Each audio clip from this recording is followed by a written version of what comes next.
సహాయం చేయండి ప్రభా. అయ్యా నీ జీవ గ్రంథంలో ప్రభా దావీదు భక్తుడు ప్రభా, దానియేలు భక్తుడు ప్రభా నమ్మకంగా నిన్ను ఆరాధించి నిన్ను సేవించినట్లుగా మేము చూడగలుగుతున్నాము ప్రభా. అటువంటి ఆరాధన మా జీవితంలో ఉండటానికి సహాయం చేయండి. నువ్వు గొప్పవాడువు, నువ్వు సర్వోన్నతుడువు, నువ్వు శక్తిమంతుడువు. నిన్ను ఆరాధించడానికి నీ కృపను బట్టి నీకు స్తోత్రాలు. ఈ స్తుతి ఆరాధన అంతట్లో మీరు మాకు తోడుగా ఉండి నడిపించినందుకు మీకు వేవేల కృతజ్ఞతాస్తుతులు చెల్లించుకుంటూ స్తుతించి ప్రార్థించి మా ప్రియరక్షకుడైన యేసుక్రీస్తు నామములో అడిగి వేడుకుంటున్నాము తండ్రి. వచ్చిందండి వచ్చిందా? మీరు ఎవరైనా సాక్ష్యం ఇవ్వాలనుకుంటే త్వరితంగా సాక్ష్యాన్ని అందిస్తే సమయం వాక్యంలోనికి వెళ్దామండి.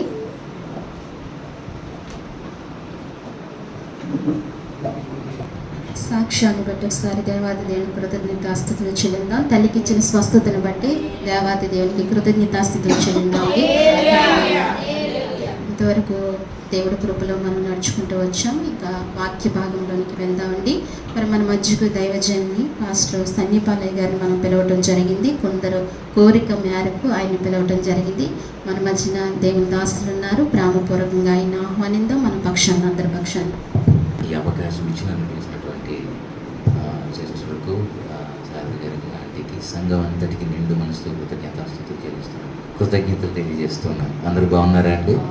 దేవుని మహాపరిశుద్ధ నామముకు మరలా చెప్తున్నాను, మహిమ కలుగును గాక. మేము చాలా సమయమైంది, నేరుగా వాక్య ధ్యానంలోకి వెళ్ళిపోదాం. దయచేసి ఎవ్వరూ అనాలోచితంగా ఉండొద్దు, శ్రద్ధ కలిగి దేవుని మాటలు వినాలని కోరుకుంటూ ఉన్నాను. పరిశుద్ధ గ్రంథంలో నుంచి సామెతల గ్రంథము 18వ అధ్యాయము, సామెతల గ్రంథము 18వ అధ్యాయము 10వ వచనం నేను చదువుతాను. వెనక అందరూ చెప్పడానికి ప్రయత్నం చేయండి. సామెతల గ్రంథము 18వ అధ్యాయము 10వ వచనం నేను చదువుతాను, నా వెనక అందరూ చెప్పడానికి ప్రయత్నం చేయండి. యెహోవా నామము బలమైన దుర్గము, నీతిమంతుడు అందులోనికి పరిగెత్తి సురక్షితముగా నుండును. మరలా చదువుతాను, మరలా చెప్పండి. యెహోవా నామము బలమైన దుర్గము, నీతిమంతుడు అందులోనికి పరిగెత్తి సురక్షితముగా నుండును. నా వెనక చెప్పిన మీ అందరినీ దేవుడు దీవించునుగాక. ఆమె తలలోంచి కళ్ళు మండి చిన్న ప్రార్థన చేసుకుందాం. ప్రేమ కలిగిన మా మహాపరిశుద్ధ పరమ తండ్రి, శ్రేష్టమైన మీ కృప కలిగిన పాదాలకు నిండు మనసుతో కృతజ్ఞతాస్తుతులు చెల్లిస్తూ వస్తున్నాం ప్రభువా. ఈ నెల చివరి వారం ప్రభువా, మమ్మల్ని అందరినీ మీరు సురక్షితంగా ఉంచి నీ మందిరంలో నిన్ను స్తుతించడానికి, గణపరచడానికి, మిమ్మల్ని మాత్రమే ఆరాధించడానికి మాకు ఇచ్చిన ఈ మంచి సమయాన్ని బట్టి మరొకసారి మిమ్మల్ని స్తుతిస్తున్నాం తండ్రి. అత్యల్పుడు నాకు నిన్నే లోబడి ఉండగా పరిశుద్ధాత్మ దేవుడివై నాలోనికి వచ్చి మీరు మాట్లాడండి. ఎందరైతే వాక్యము కొరకు తమ మనసులను సిద్ధపరుచుకున్నారో వారందరికీ వాక్యపు చికిత్స మీరు చేయండి అయ్యా. తద్వారా నీ నిత్య రాజ్య వారసులగినట్లు మమ్మల్ని అందరినీ చేయమని యేసు క్రీస్తు ప్రభు వారి మహాప్రశస్త నామంలో ప్రార్థిస్తున్నాను, మా ప్రియ పరలోకపు తండ్రి. ఆమేన్. ఆల్రెడీ 12:30 అయిపోయింది, 12:30 అయింది. 2 గంటలకల్లా ముగించేస్తాను, సరేనా? ఓపికగా ఉండండి ఖచ్చితంగా. మనం చదువుకున్న వాక్య భాగం ఎన్నోసార్లు మీరు చదివే ఉంటారని నేను అనుకుంటున్నాను. సామెతల గ్రంథంలోనిది ఈ మాట. అయితే యెహోవా నామము అని అన్నాడు. నామము అని అంటే అర్థం ఏంటి మీకు తెలిసింది చెప్పండి. రైట్, ఎస్, పేరు. యెహోవా నామం ఎలాంటిదట? ఉన్నతమైనది, బలమైనది. నామము అనగా పేరు అని అన్నారు. దావీదు గారు ఎంతమందికి తెలుసు ఇక్కడ? తెలుసా? ఈ దావీదు గారు 18వ కీర్తనలో 2వ చరణంలో ఆయనకు కొన్ని పేర్లు పెట్టారు. చూడండి ఒక్కసారి. 18వ కీర్తన 2వ చరణంలో దావీదు గారు యెహోవా నామము అని అంటే దేవునికి కొన్ని పేర్లు పెట్టారు ఆయన. అనగా ఆ పేర్లు ఏంటి అక్కడ ఉన్నవి? 2వ చరణంలో 18వ కీర్తనలో అంటే యెహోవా నా శైలము, నా కోట, నన్ను రక్షించువాడు, నా కేడెము, నా రక్షణ శృంగము, నా ఉన్నత దుర్గము, నా దేవుడు, నేను ఆశ్రయించుచున్న నా దుర్గము అని అన్నాడు. దావీదు గారు ఈ ఒకే ఒక్క వచనంలో 18వ కీర్తన ఈ 2వ చరణంలో ఈ ఒక్క చరణంలోనే 7 పేర్లు పెట్టారు ఆయనకి. చెప్పండి, ఎన్ని పేర్లు పెట్టారు? ఆ 7 పేర్లు ఏంటి అని అంటే, మీరు ఇప్పుడు చదివారు. మొదటిది నా శైలము అని అన్నాడు. నా శైలము అని అంటే నా రీతి, నా రీతి, లేదా నా తీరు, నా తీరు, నా బాణి అని అర్థం. నా మాటలు అర్థమవుతున్నాయా? నా తీరు, నా బాణి. మీరు అంటారు కదా, అతని బాణి వేరు, అతని తీరు వేరండి అంటారు కదా. ఇలా నా తీరు, నా బాణి, లేదా ఇంకోటి ఏమని చెప్పాను, నా రీతి అని అర్థం. ఇది ఎవరికి పెట్టాడు ఆయన పేరు? దేవునికి. ఇప్పుడు ఈయనేమంటున్నాడు? నా శైలము అని అన్నాడు. అంటే మన రీతి, మన బాణి, మన యొక్క తీరు, మన రీతి అని అర్థం. రెండోది ఏమన్నాడు? నా కోట అని అన్నాడు. నా కోట అని అంటే మీ అందరికీ తెలుసు, కోట అనగా సురక్షితమైనటువంటి ప్రదేశం, ఎవరు దానిలోనికి రాలేరు. మీకు ఒక్క మాటలో చెబితే, దావీదు గారు నా సైనిక స్థావరమే నా దేవుడు అని పెట్టాడు అక్కడ పేరు. అంటే నా కోట. నన్ను ఇంకా అడ్డుకునేవాళ్ళు, నన్ను లోబరుచుకునేవాళ్ళు, నన్ను భయపెట్టేవాళ్ళు ఎవరూ లేరు. ఎందుకంటే నా కోట ఆయనే. మొదటిది నా శైలము, 2 నా కోట, 3 ఏమన్నాడు? నా కేడెము, నన్ను రక్షించువాడు అని అన్నాడు. అంటే ప్రొటెక్టింగ్, సేఫ్టీ. మీ అందరికీ తెలుసు కదా, కోవిడ్ టైంలో ఏమన్నారు? Stay safe, stay home. అంతేనా? అంటే అర్థం ఏంటి? ఇంట్లో ఉంటే మీరు సురక్షితంగా ఉంటారు అని. నేనేమంటున్నానంటే, నేను అప్పుడు చెప్పాను, ఇప్పుడు చెప్తున్నాను, దేవుడే మనకు రక్షకుడుగా ఉంటే, దేవుడే మనకు తోడుంటే, దేవుడే మనకు ఆశ్రయ దుర్గముగా ఉంటే, మనం ఇంట్లో ఉన్నా ఒకటే, బయట ఉన్నా ఒకటే, మన ఒంటిలో ఆయన ఉంటే చాలు. అంతే, మనల్లో దేవుడు ఉంటే చాలు. కనుక ఇప్పుడు దావీదు అంటున్నాడు, 3వ పేరు, నా రక్షకుడు, నన్ను రక్షించేవాడు. 4 ఏమన్నాడు? నా కేడెమని అన్నాడు. కేడెమని అంటే బక్లర్ అని అర్థం ఇంగ్లీష్లో. అంటే ఇంకో మాట చెప్తే డాలు అని అర్థం. మీకు డాల్ ఎవరు ఉపయోగిస్తారు? యుద్ధానికి వెళ్ళినప్పుడు సైనికుడు ఏం చేస్తాడు? యుద్ధం చేసినప్పుడు చేతిలో డాల్ ఉంటుంది. కత్తిని కానీ ఈటెను కానీ ఎవరన్నా విసిరినప్పుడు ఏం అడ్డు పెట్టుకుంటాడు? అదొక కవచంగా అడ్డు పెట్టుకుంటాడు. అది లేకపోతే అది తగిలి. కనుక ఇక్కడ దేవుడి విషయంలో అంటున్నాడు, తనకు పెట్టిన పేరు విషయంలో, దేవునికి పెట్టిన పేరు విషయంలో దావీదు, నా కేడెము, నా డాలు, నన్ను రక్షించేవాడు, నా కవచం దేవుడే అని అన్నాడు. కనుక ఆయన ధైర్యం, అది రక్షణకు ఉపయోగిస్తారు సైనికులు, దాన్ని మీకు తెలుసు. ఇవి 4 పేర్లు. 5వ పేరు ఏం పెట్టాడు తెలుసా? నా రక్షణ శృంగము అని అన్నాడు. మీకు తెలుసో లేదో, శృంగము అని అంటే ఇంకొక మాట దానికి వాడిన పదమే కొమ్ము అనే పదాన్ని వాడారు. కొమ్ము, శృంగము అని అంటే కొమ్ము అని అర్థం. మరొక మాట మీకు అర్థమైనా చెప్పాలనంటే, సమూయేలు గ్రంథంలో, మొదటి గ్రంథంలో మీరు తర్వాత చదువుకోండి, 16వ అధ్యాయంలో 3వ వచనంకి వస్తే, 16వ అధ్యాయంలో 1వ వచనము 13వ వచనం తర్వాత చదువుకోండి. మీరు ఇంటికి వెళ్ళిన తర్వాత ఒకవేళ రాసుకునే వాళ్ళు ఉంటే రాసుకోండి. అక్కడ ఆ కొమ్ము తీసుకొని దావీదును అభిషేకించడానికి సమూయేలు గారు వెళ్తారు. మీరు చాలాసార్లు చదివి ఉంటారు. ఎందుకు ఆ మాట చెప్తున్నానంటే, కొమ్మును దేనికి ఉపయోగిస్తారో తెలుసా? అభిషేకించడానికి. దానిలో తైలం ఉంటుంది, అభిషేకించడానికి ఉపయోగిస్తారు. మీకు ఇంకా అర్థమయ్యేలా చెప్పాలంటే, రాజుల గ్రంథంలో కూడా, రాజుల గ్రంథంలో మొదటి గ్రంథంలో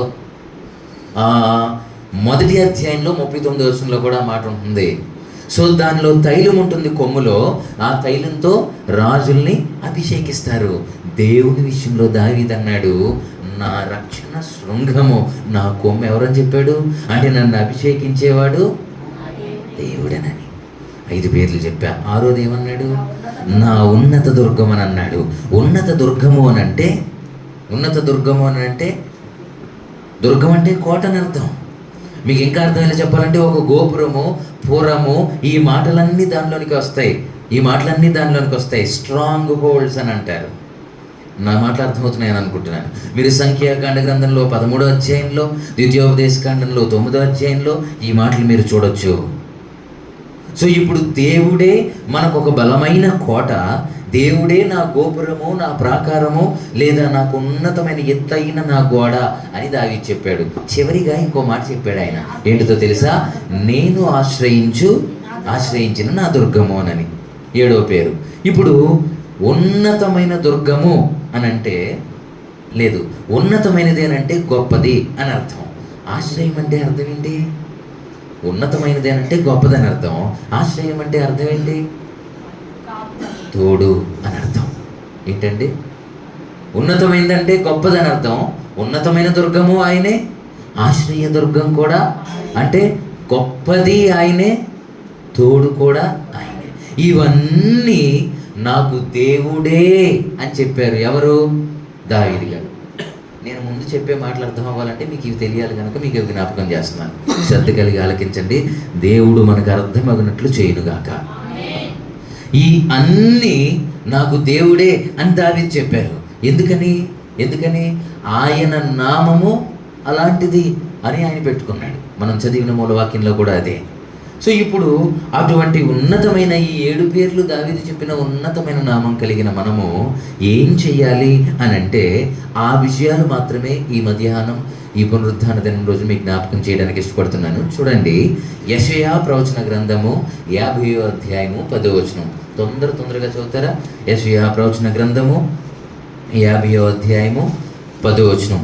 మీలో యెహోవాకు భయపడి, నేనే చదివేస్తున్నాను, మీలో యెహోవాకు భయపడి చదవండి. ఆయన సేవకుని మాట వినువాడు ఎవడు? క్వశ్చన్ మార్క్ ఉంది అక్కడ. మీలో యెహోవాకు భయపడి ఆయన సేవకుని మాటకు వినువాడు ఎవడు?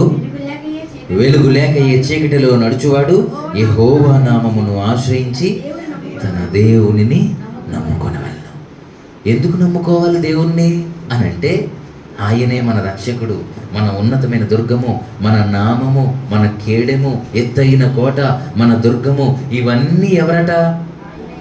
ఇన్ని చెబితే సేవకుని మాట వినేవాళ్ళు ఉన్నారా? లేదా సేవకురాల మాట వినేవాళ్ళు ఉన్నారా? అందుకే అంటున్నాడు ఇక్కడ యెషయా ప్రవచన గ్రంథంలో, మీరు యెహోవాకు భయపడి ఏమన్నాడు? ఆయన సేవకుని మాట వినువాడు ఎవడు? వెలుగు లేకలి ఏ చీకటిలో నడుచువాడు యెహోవా నామమును ఆశ్రయించి తన దేవుని నమ్ముకున్నాడు. అంటే లోకంలో చాలామంది వెలుగు లేకుండా ఉన్నారు. మనం ఎందులో ఉన్నాం? మన దేవుడు ఎవరు? దివ్యతే ఇతి దేవః అని అన్నారు. అనగా దేవుడై ఉన్నవాడు వెలుగై ఉండాలి, వెలుగై ఉన్నవాడే దేవుడని భావం. యేసుక్రీస్తు ప్రభు వారు భూలోకానికి వచ్చినప్పుడు ఏమన్నారు తెలుసా? ఐఎమ్ ద లైట్, నేనే వెలుగును అని అన్నారు. వెలుగైన యేసయ్యను నమ్ముకున్న మనము, వెలుగైన దేవుణ్ణి నమ్ముకున్న మనం చీకటిలో ఉండొచ్చా? చీకటి క్రియల్లో ఉండొచ్చా? చీకటి పనులు మనం చేయొచ్చా? చేయకూడదు. అందుకే అంటున్నాడు, వెలుగు లేకే చీకటిలో నడుచుకునేవాడు ఆయన్ని ఆశ్రయించి దేవుణ్ణి నమ్ముకోవాలని అన్నాడు. మరి మనం నమ్ముకున్నాం కదా వెలుగైన వాడిని, ఆయన్ని ఆశ్రయించాం కదా, కనుక మనకు ఇప్పుడు ఏం జరగాలి? ఆశీర్వాదకరమైన కార్యాలు జరగాలి కదా. మరి ఎక్కడ మనం పడిపోతున్నాం మన ప్రయాణంలో? నేనేమంటున్నానంటే మనిషి చెయ్యి బలంలోనో, మనిషి బుద్ధి బలంలోనో, మనిషి ఆలోచన బలంలోనో, మనిషి యొక్క మరొక బలంలోనో మనం ఆశ్రయిస్తే అది ఎప్పుడు మనకు కార్యాలు చేసి పెట్టదో. ఎవరిని ఆశ్రయించాలంట? దేవుణ్ణి ఆశ్రయించాలంట. నేను అంటున్నాను, మనుషులను నమ్ముకుంటే సహాయం చేస్తారా? సార్ దగ్గర అడగని చెప్తారు, ఎవరినో అడగక్కర్లా. మీ మందిరంలో నమ్మి మనం వాళ్ళకి చేస్తాం, కానీ వాళ్ళు మనకు సహాయం చేయరు. మనిషి తన స్వభావమే పాపము, మనిషి స్వభావమే లోపము, మనిషి స్వభావం మోసం చేయటం. మనిషి స్వభావం ఏంటో తెలుసా? నమ్మించి మోసం చేసేయటం. మనం నమ్ముతాం గుడ్డిగా. ఎంత నమ్మినా ఫోన్లే తట్టుకుంటారు, ఓర్చుకుంటారు, ఊరుకుంటారు, లేదా నాకు సహాయం చేస్తారని మనం నమ్ముతాం. కానీ వాళ్ళు సరిగ్గా మనం కష్టపడుతున్నప్పుడు, బాధపడుతున్నప్పుడు ఏం చేస్తారో తెలుసా? ఒక దెబ్బ కొట్టి మనల్ని. మీకు ఇంకో సత్యం చెప్పనా?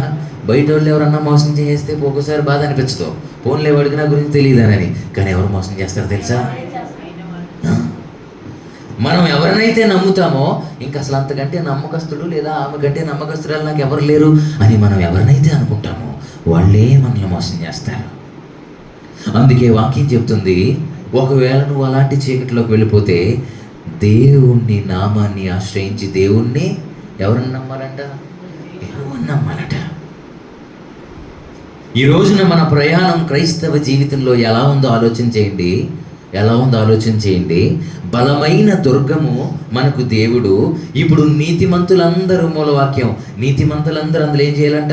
అందులోనికి పరిగెత్తి, సముద్ర గ్రంథంలో చదివాను కదా ముందు మూలవాక్యం, నీతిమంతులందరూ అందులోనికి పరిగెత్తి 18వ అధ్యాయం 10వ వచనం, సురక్షితంగా ఉండాలి అని అన్నాడు. ఎలా పరిగెడుతున్నాం? ఎటు పరిగెడుతున్నాం? మనం ఎవరిని ఆశ్రయిస్తున్నాం? ఎవరిని కోరుకుంటున్నాం? ఎవరు నాకు సహాయం చేస్తారని నమ్ముతున్నాం? నాకు తెలియదు, కానీ సహాయం చేసేవాడు ఒక్కడే. సహాయం చేసేవాడు ఆయనే. ఆయన తప్ప మరొకడు ఎవరో మనకు సహాయం చేయరు. అందుకే నేను అంటున్నాను, ఇశ్రాయేలీలు మనకు తెలుసు, వాళ్ళ ప్రయాణంలో దేవుణ్ణి కలిగి ఉన్నారు. కానీ దేవుణ్ణి కలిగిన వాళ్ళు ఏం చేశారు తెలుసా? వాళ్ళ ప్రయాణంలో తప్పిపోయారు. అందరూ కనాను దేశం వెళ్ళలేకపోయారు. అదే విషయాలు నేను మీకు తెలియజేయడానికి ఇష్టపడుతున్నాను. ఇశ్రాయేలీల దేవుడు సామాన్యుడు కాదు. ఎలాంటి దేవుడు ఆయన? ఇదిగో దావీదే చెప్పాడు, 7 పేర్లు పెట్టాడు. అది ఉన్నతమైన పేర్లు, సామాన్యమైనవి కాదు.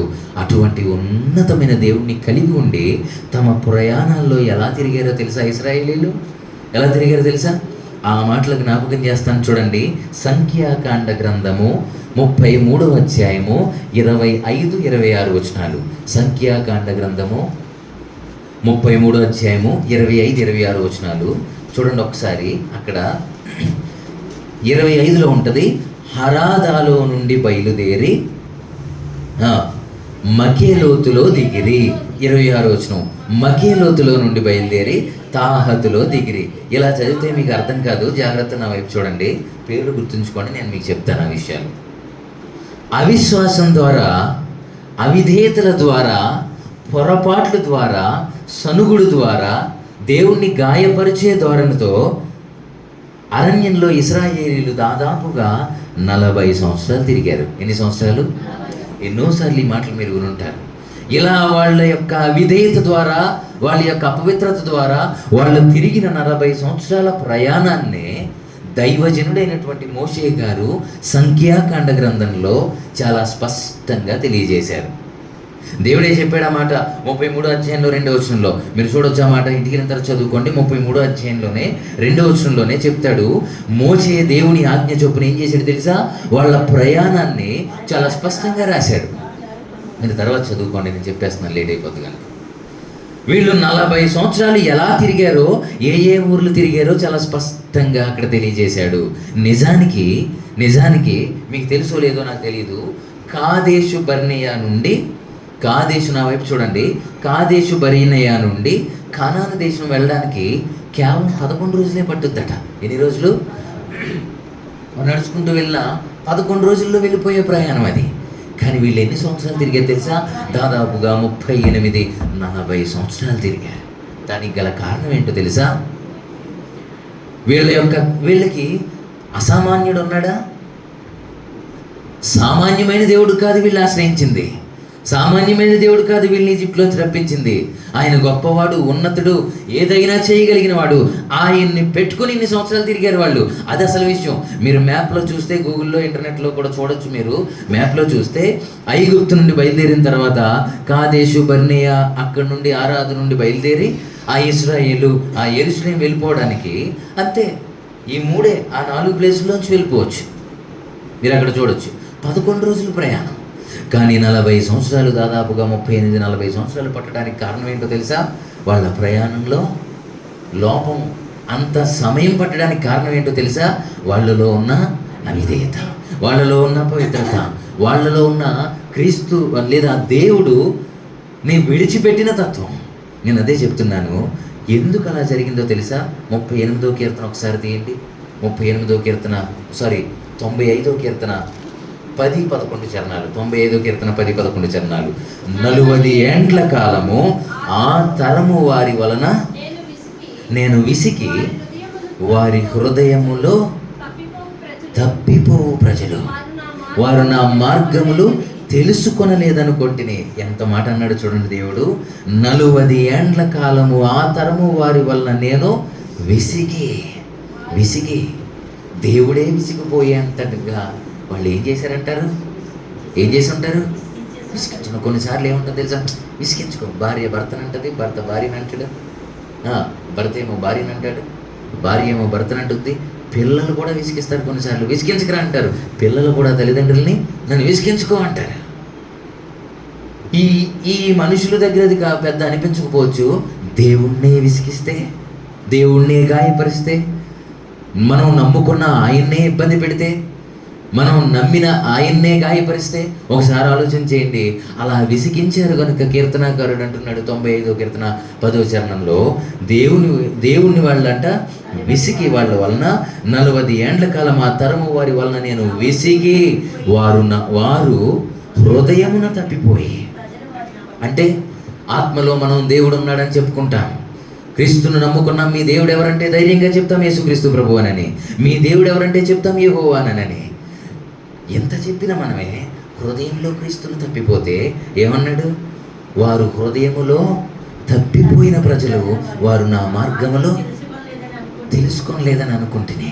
అందుకేం చేశాడో తెలుసా? 11వ చరణంలో, కావున నేను కోపించి వీరెన్నడు. నువ్వు బైబిల్లో ఉంటే చూడండి, నా మాట సొంత మాటలు కాదు, అది నా సొంత మాటలు కాదు, అది 11వ చరణంలో, నేను కోపించి వీరెన్నడూ నా విశ్రాంతిలో ప్రవేశింపకూడదని ప్రమాణం చేసి తిని అని అన్నాడు.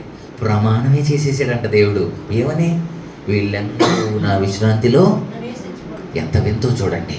ఈరోజు నేను అంటాను, దేవుణ్ణి నమ్ముకున్న మనము, ఆశ్రయదుర్గంగా దేవుణ్ణి పెట్టుకున్న మనము, ఒకవేళ ఏ పొరపాట్లోనో, ఏ విధేయతలోనో, ఏ తప్పిదంలోనో మనం పడిపోయి మన బలం మీదో, మనుషుల బలం మీదో, లేక ఎవరో సహాయం చేస్తారనో వాళ్ళ మీద ఆధారపడాల్సిన ఆయన మీద ఆధారపడలేకపోతే, ఆశ్రయించాల్సిన ఆయన్ని ఆశ్రయించలేకపోతే, దేవుణ్ణి విసిగిస్తే, దేవునికి కోపం వస్తే, దేవునికి బాధ కలిగితే, దేవునికి గాయం అయితే, దినదినము మనం రేపే గాయాల వలన ఒకవేళ విసిగిపోతే మన పరిస్థితి ఏంటంటారు? ఇశ్రాయేలీలు అదే చేశారు. చూడండి 33 సంఖ్యాకాండ గ్రంథం 33లోనే మనం ఒక్కసారి చదివిన మాట ఒకసారి మరలా చూద్దాం. 33, 25, 26లో 25 అంటాడు, హారాదులో నుండి, సంఖ్యాకాండ గ్రంథము 33వ అధ్యాయము 25వ వచనం, హారాదాలో నుండి బయలుదేరి మకేలోతులో నుండి బయలుదేరి తాహతులో దిగిరి. చూడండి, హరాదా అనే ఊరు చెప్పాను కదా, నా వైపు చూడండి.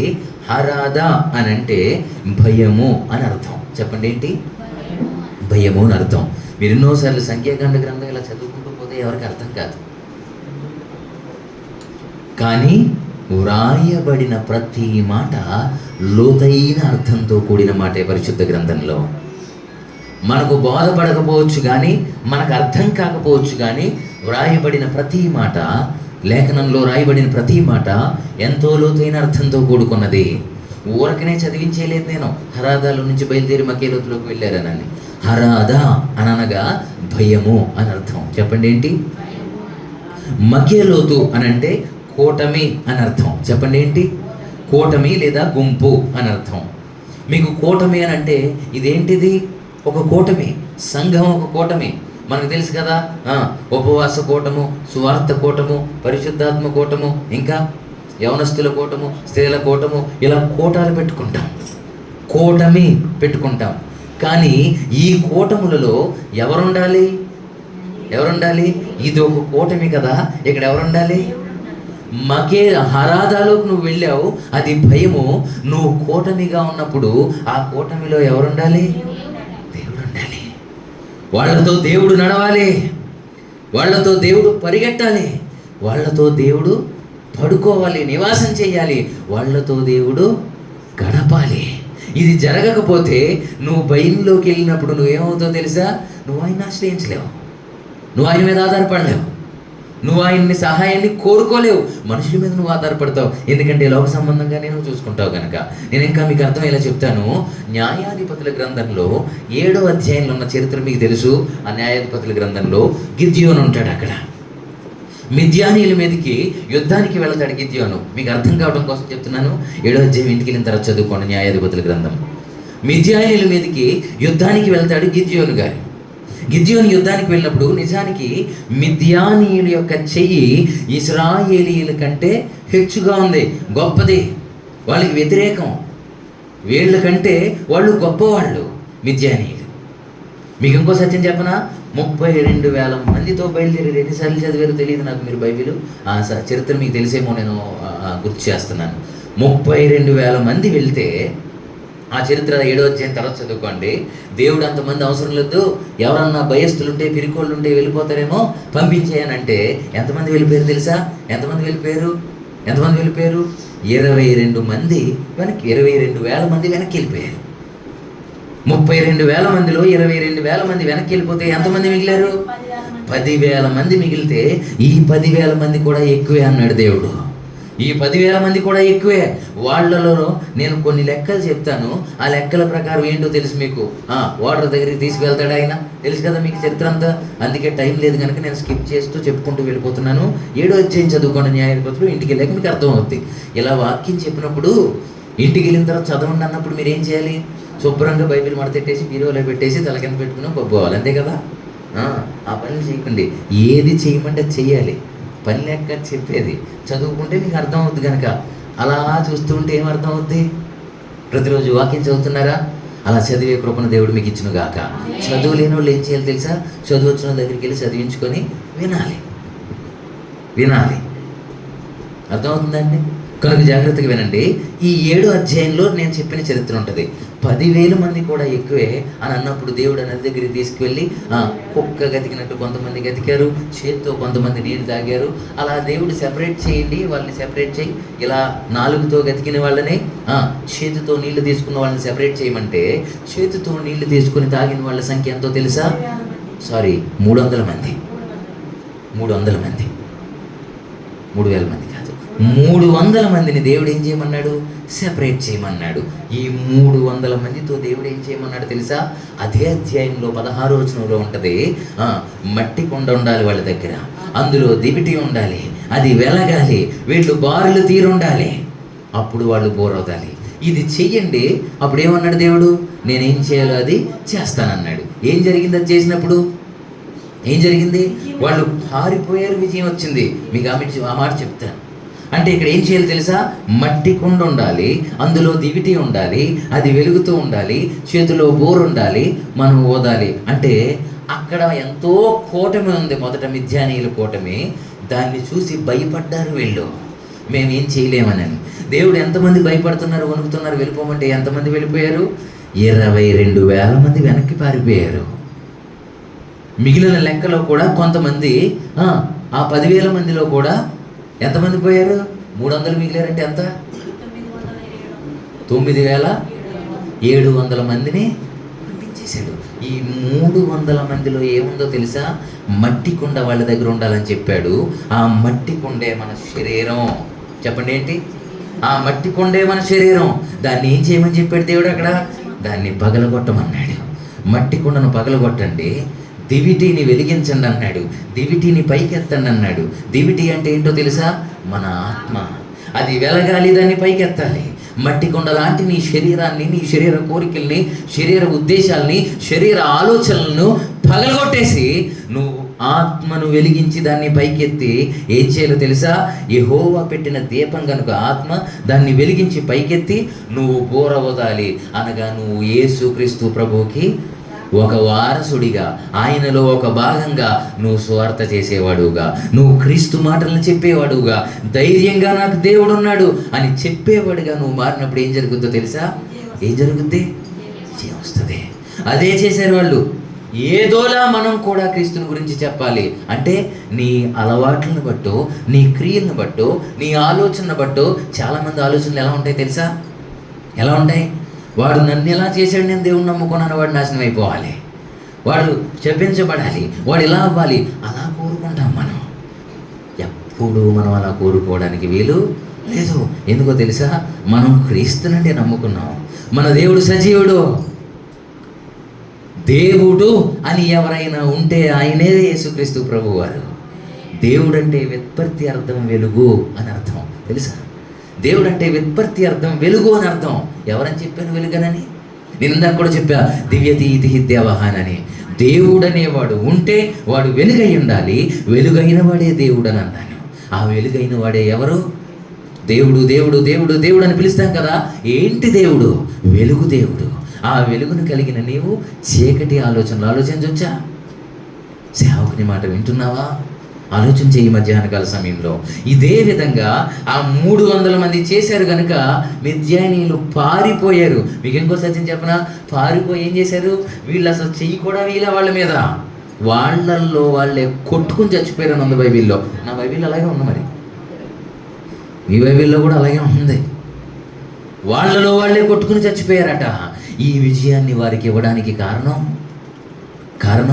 వాళ్ళ శరీరం అనే మట్టి కుండను పగలగొట్టేశారు, దివిటిని వెలిగించి పైకెత్తారు, బోరలు ఊదారు, బారులు తీరి దేవుడు చెప్పినట్లుగా వాళ్ళు చేశారు గనక. హరాదా అనగా భయము అని చెప్పాను, మకేలోతు అనగా కూటమి, భయము నుంచి బయలుదేరి కూటమిగా వాళ్ళు ఎక్కడికి వచ్చారో తెలుసా? తర్వాత అదే సంఖ్యాకాండ గ్రంథము 33వ అధ్యాయము 26వ వచనం చదవండి. తర్వాత వచనం 26వ వచనం చదివితే, మకేలోతు నుండి బయలుదేరి తాహతులో దిగిరే. ఈరోజు ఈ మాటలు మీకు ఎందుకు చెప్తున్నానంటే, మనం దేవుణ్ణి నమ్ముకున్నాం, దేవుణ్ణి ఆశ్రయించాం, దేవునిలో నడుస్తున్నాం. మనకు ఎన్నో భయాలు ఉంటాయి, ఎన్నో ప్రతికూలమైన పరిస్థితులు ఉంటాయి, ఎన్నో ఇబ్బందికరమైన పరిస్థితులు ఉంటాయి. వాటన్నిటిలో భయపడి మనం అక్కడ పడిపోవడానికి వీలు లేదు. మీకు ఆ మాటలు కూడా చెప్తా. తాహతు దగ్గరికి వచ్చారు. తాహత్ అంటే అర్థం ఏంటో తెలుసా? మకేలోతు అంటే ఏమని చెప్పాను? కూటమి అన్నాను. హరాదా అంటే అర్థం ఏమని చెప్పాను? భయం అన్నాను. తాహతు ఊరు వచ్చారు. ఇప్పుడు తాహతు అనగా క్రింద పడుట అని అర్థం. చెప్పండి ఏంటి? కింద పడుట. సర్వసాధారణంగా భూమికి ఆకర్షణ శక్తి ఉంది కనుక ఇలా రాయి విసిరితే ఏమవుద్ది? కింద పడుద్ది. ఏ వస్తువు విసిరినా కింద పడుద్ది. మనం కూడా కింద పడ్డాం. గర్భంలో నుంచి భూమి మీదకు మనం పడ్డాం. ప్రతి వస్తువు కింద పడాల్సిందే. సైన్స్ ప్రకారం అయితే ఆకర్షణ శక్తి ఉంది కనుక పైకి విసిరినది ఏదైనా కిందకి పడిపోతుంది సైన్స్ ప్రకారం. ఒక్కోసారి కొంతమంది ఏం చేస్తారంటే నడుస్తూ ఏదైనా రాయి తగిలి ఏమవుతారు? కింద పడిపోతారు. ఒక్కొక్కడైతే ఏది తగలకుండానే ఆటోమేటిక్గా తూలి పడిపోతారు. అలా పడిపోయినప్పుడు నా బ్రతుకు అయిపోయింది, నా జీవితం అయిపోయింది, ఇంతే ఇంకా అలా అక్కడ పడిపోయి అలా ఉండిపోయి లేవకుండా ఉండిపోతారా? నిజంగా లేవకుండా ఉండిపోతే వాడికంటే దౌర్భాగ్యురాలు ఇంకొకరు లేనట్టే. పడినా మనం ఏం చేయాలి? లేస్తేనే ఇంటికి వెళ్తాం, లేస్తేనే మన పనులు అవుతాయి, లేస్తేనే మనం ఏదైనా చేయగలం. వీళ్ళు పడ్డారు కింద. ఎక్కడికి వచ్చి? తాహతులోకి వచ్చి కింద పడిపోయారు. ఇప్పుడు వీళ్ళు ఏం చేయాలి? మీకు ఇంకా అర్థమయ్యేలా చెప్తా. మనం క్రైస్తవులం కదా, మనం క్రీస్తుని నమ్ముకున్నాం కదా, మనం పడిపోలేదా? ఎక్కడ పడిపోయాం? ఎందుకు పడిపోయాం? ఏ పరిస్థితుల్లో పడిపోయాం? పడిన మనం ఇప్పుడు ఏం చేయాలి? తిరిగి లేపబడాలి, తిరిగి లేవాలి. మీకు అర్థమయ్యేలా చెప్తున్నాను చూడండి. రాజుల గ్రంథం మొదటి గ్రంథం తీస్తారా ఎవరన్నా? రాజుల గ్రంథం మొదటి గ్రంథంలో 18వ అధ్యాయంలో 30-32 వచనాల్లో ఉంటుంది. 30-32 వచనాల్లో సన్నివేశం. ఓ పని చేయండి, మీరు ఇంటికి వెళ్ళిన తర్వాత చదువుకోండిలే, ఇవి చదివితే లేట్ అయిపోతాయి. అక్కడ అది కర్మేలు పర్వతం. రాజుల మొదటి గ్రంథం 18వ అధ్యాయం, కర్మేలు పర్వతం. ఆ సీన్ చెప్పేస్తాను. ఏలియా గారు ఉన్నారు. ఏలియా గారు ఆ దినముల్లో ప్రవక్తగా ఉన్నారు. శ్రద్ధ కలిగి ఆలకించండి. ప్రవక్తగా ఉన్నారు. ఆ దినముల్లో ఆహాబు రాజు. ఆ రాజు యొక్క భార్య యెజబేలు రాణిగా ఉంది. కర్మేలు పర్వతం దగ్గర జరిగే సీన్ ఇది. అక్కడ ఆ కాలంలో ఏలియా గారు ప్రవక్తగా ఉన్నారు. ఆ కాలంలో రాజు ఆహాబు యొక్క భార్య యెజబేలు రాణిగా ఉంది. ఈ యెజబేలు ఏం చేసిందో తెలుసా? ఈ యెజబేలు ఈమె బయలు మరియు అషేరా అనే దేవతలను పూజించి, అలా పూజించడం ఆ ప్రజలకు అందరికీ నేర్పించింది. ఎవరు? యెజబేలు. బయలు మరియు ఆషారాదేవిని పరిచయం చేసేసింది అక్కడ ప్రజలందరికీ. అప్పట్లో అవి ప్రాముఖ్యమైన దేవతలు, అక్కడ ప్రాముఖ్యమైన దేవతలు అన్నమాట. ఈ దేవతలకు దాదాపుగా 450 మంది ప్రవక్తలు ఉన్నారట. చెప్పండి ఎంతమంది? ఈ 450 మంది ప్రవక్తలు ఆషేరు మరియు బయలుదేవతలకు ఉన్నారు. అయితే ఈ కర్మేలు పర్వతం దగ్గర నిజమైన దేవుడు ఎవరు అనే ఒక సవాల్ జరుగుతుంది. కర్మేలు పర్వతం దగ్గర 450 మంది బయలు తరపున ఉన్నారు, ఒకే ఒక్కడు యెహోవా తరపున ఉన్నాడు. ఎవరైనా? ఏలియా గారు. ముందు వీళ్ళు ఏం చేశారు? ఈ సవాల్లో దేవుడు ఎవరు? అషేరాదేవియా, బయలా, యెహోవానా, ఎవరు దేవుడో ఈ రోజున తేలిపోవాలి అని ఈ సవాల్లో బలిపీఠాన్ని కట్టి బలిమాంసం పెట్టి, వాళ్ళు ఏం చేశారు తెలుసా? బలిపీఠం పెట్టి బలిమాంసం కట్టి ఆకాశం నుండి దేవత దిగొచ్చి ఆ బలిమాంసాన్ని, బలిపీఠం మీద ఉన్న బలిమాంసాన్ని అగ్నితో కాల్చాలి. అలా ఎవరైతే కాలుస్తారో వాళ్ళ దేవుడే దేవుడు. వాళ్ళే ఎవరి జనాంగం లేదా ఎవరి ప్రవక్తలు ప్రార్థన చేస్తే అలా జరుగుతుందో వాళ్ళే నిజమైన దేవుడు. ఈ సవాల్ అక్కడ జరుగుతుంది. అక్కడ ఉన్న 450 మంది ప్రవక్తలు ఏం చేశారు? ఎంతో కష్టపడ్డారు. మీకు తెలుసా చరిత్ర అంతా, ఇంటికి వెళ్ళిన తర్వాత చదువుకోండి. వాళ్ళు శరీరాన్ని నలగొట్టుకున్నారు, గంతులు వేశారు, కేకలు వేశారు, శరీరాన్ని కత్తితో చీల్చుకొని రక్తాన్ని చిందించి సాయంత్రం వరకు ఏం చేశారండి? విశ్వ ప్రయత్నాలు చేశారు, పిలిచారు. కానీ దేవతలు దిగిరాలా. అప్పుడు ఏలియా గారు ఏం చేశారు? మీకు తెలుసు, 18వ అధ్యాయం అదే రాజుల గ్రంథంలో, మొదటి గ్రంథంలో 18వ అధ్యాయం 30 నుంచి 32 వచనంలో చూడండి. 30వ వచనం 2వ భాగం చూడండి. అతడు క్రింద పడదోయబడి ఉన్న యెహోవా బలిపీఠమును బాగు చేసి, ఇది చాలా ప్రాముఖ్యమైన విషయం, జాగ్రత్తగా వినండి. యెహోవా బలిపీఠం ఏమో పడిపోయింది, వాళ్ళేమో బలిపీఠాన్ని పెట్టి దాని మీద విశ్వ ప్రయత్నాలు చేశారు. ఏలియా ఏం చేశాడు తెలుసా? క్రింద పడద్రోయబడి ఉన్న యెహోవా బలిపీఠమును తీసి బాగు చేసి, తర్వాత వచనం 32వ వచనం చదివేయండి డైరెక్ట్గా. 32వ వచనం. ఆ రాళ్ళ చేత యెహోవా నామమును ఒక బలిపీఠమును కట్టించి. 2 విషయాలు వినండి, చదివితే మీకు నేను చెప్పేస్తున్నాను, తర్వాత చదువుకోండి. మొదట బలిపీఠం ఏమైంది? పడిపోయింది. ఈయన ఏం చేశాడు? దాన్ని తిరిగి లేపి దాన్ని కట్టించి బాగు చేసి కట్టాడు. 2 విషయాలు గుర్తుంచుకోండి. క్రింద పడిన బలిపీఠము అని వ్రాయబడి ఉంది. క్రింద పడిన యెహోవా బలిపీఠమును బాగు చేసి కట్టెను. ఈ ఏలియా గారు సవాలు విసిరారు. ఏమని? యెహోవా ఏ దేవుడు అని సవాల్ చేశాడు ఆయన. మనకు ఒకవేళ ఇలాంటి పరిస్థితులు వస్తే, దేవుడు నిజమైన దేవుడు నమ్ముకున్నారు కదా మీరు, మీకోసం దేవుడు ఈ కార్యం ఎందుకు చేయడు? మీకోసం దేవుడు మీ సమస్యను ఎందుకు తీర్చడు? మీకోసం మీరు నమ్ముకున్న దేవుడు ఈ పని మీకోసం ఎందుకు చేసి పెట్టడో అనే ఒక సవాలే మీకు వస్తే, ఏలియా గారిలాగా నిలబడే వాళ్ళు ఎంతమంది ఉన్నారు ఇక్కడ? ఇలా గుండెల మీద చేసుకుని చెప్పండి, నేను నిలబడతాను, నేను శపించను, నేను దూషించను, నేను బూతులు తిట్టను, నేను అన్యాయంగా మాట్లాడను, వాడు ఏదో అయిపోవాలని కోరుకోను, లేదా వాళ్ళకు నష్టం జరగాలని కోరుకోను, నాకు నష్టమైనా పర్లేదు వాడు నష్టం అయిపోవాలని నేను కోరుకోను అని వాళ్ళ మేలును వాళ్ళ శ్రేయస్సును కోరుకునే వాళ్ళు ఎంతమంది ఉన్నారు? ఏలియా ఒకటే చేశాడు. మొదట తన బలిపీఠాన్ని పడిపోయింది బలిపీఠం. ఎవరు బలిపీఠం? ఏలియా గారి బలిపీఠం అండి అది. ఒక్కడే ప్రవక్త ఉన్నాడు, ఏలియా ప్రవక్త. 450 మంది ఉన్నారు. ఎవరికి? బయలుకి, అషేరాదేవికి. వాళ్ళు విశ్వ ప్రయత్నాలు చేశారు వాళ్ళ కాల. ఏలియా ఒకే ఒక్కడు ఏం చేశాడు తెలుసా? మొదట తన తప్పేంటి? తన యొక్క బలిపీఠం, యెహోవా బలిపీఠం, నేను దేవుని ప్రవక్తనే, నా బలిపీఠం పడిపోయిందని దాన్ని లేపి బాగు చేశాడు, దాన్ని కట్టాడు. అప్పుడు ప్రార్థన చేశాడు. ఏం జరిగింది? ఏలియా ఏం చేశాడు తెలుసా? మా దేవుడు రాయి, రప్ప, కొండ, మేక, చెట్టు, పుట్ట, ఏనుగు, ఏదో సింహం అని చెప్పలా, పడి ఉన్న బలిపీఠాన్ని లేపి కట్టాడండి. మరల ఈ మాటను జ్ఞాపకం చేస్తున్నాను, శ్రద్ధ కలిగి ఆలకించండి. ఈ రోజున మనం ఎక్కడ పడిపోయాం? ఏ స్థితిలో పడిపోయాం?